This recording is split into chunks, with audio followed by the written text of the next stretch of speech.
आगे लाइफ अपन बनई बहुगे, पैसा खूबे कमाई बहुगे, तोरा से दूर चला जाई बहुगे, कबो न लौट के बहुगे।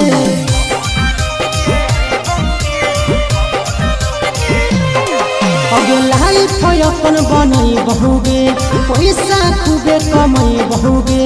तोरा से दूर चला जाई बहुगे, कबो न लौट के बहुगे। सागर बेदर्दी से बले धीनता तोड़ गे, यही अखिया में लोर गे,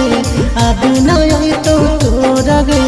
जहियो छोड़ी कमाए लगे लोर गे, देही अखिया में लोर गे,